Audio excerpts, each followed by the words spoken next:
SIR form না পেয়ে আতঙ্কে পানিহাটির বাসিন্দা। বিএলওর বিরুদ্ধে অসহযোগিতার অভিযোগ। 2002 সাল থেকে ভোটার, তবু মিলল না এসআইআর ফর্ম। ফর্ম বিতরণে গাফিলতির অভিযোগ।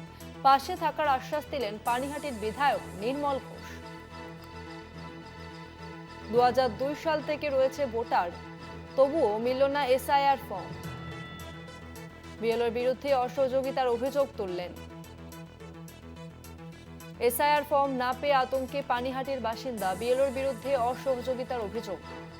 2002 সাল থেকে ভোটার, তবু মেলেনি এসআইআর ফর্ম। ফর্ম বিতরণে গাফিলতির অভিযোগ। পাশে থাকার আশ্বাস দিলেন পানিহাটির বিধায়ক নির্মল ঘোষ।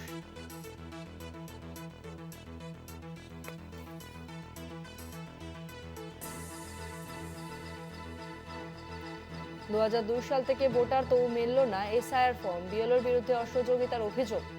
অন্যদিকে পাশে থাকার আশ্বাস দিলেন পানিহাটির বিধায়ক নির্মল ঘোষ।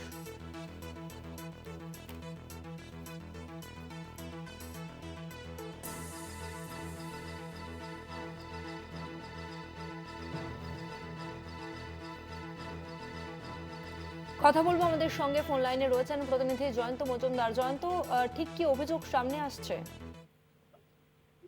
দেখো, একেবারেই পানিহাটি পৌরসভার 29 নম্বর ওয়ার্ডের বর্তমান বাসিন্দা রয়েছেন রত্না ভট্টাচার্য। তিনি যেমনটা অভিযোগ করছেন, যেখানে এসআইআর এর ফর্ম ফিল আপ হয়ে শুনানি প্রক্রিয়াতে চলে গিয়েছে কারোর কারোর, সেই জায়গা থেকে দাঁড়িয়ে তিনি এখনো পর্যন্ত এসআইআর এর ফর্ম পাননি। এবং তার যেমনটা অভিযোগ, যে 2002 সালে ভোটার লিস্টে নাম থাকার পাশাপাশি তার কাছে বৈধ সমস্ত কাগজপত্র, নথি সমস্ত কিছু রয়েছে।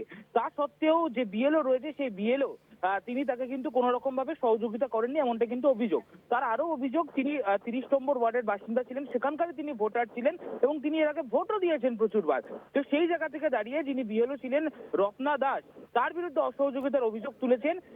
তিনি বলছেন যে এই যে বিএলও রয়েছে রীনা দাস, সেই বিএলও রীনা দাস এই রত্না বলে যিনি রয়েছেন তাকে কিন্তু কোনো রকম ভাবে সহযোগিতা করছেন না। বিএলও রীনা দাসের বিরুদ্ধে কিন্তু তিনি অভিযোগ করেছেন এবং গোটা ঘটনার প্রসঙ্গে তিনি কিন্তু আতঙ্কের মধ্যে ইতিমধ্যে দিন যাপন করছেন তার সন্তানকে নিয়ে।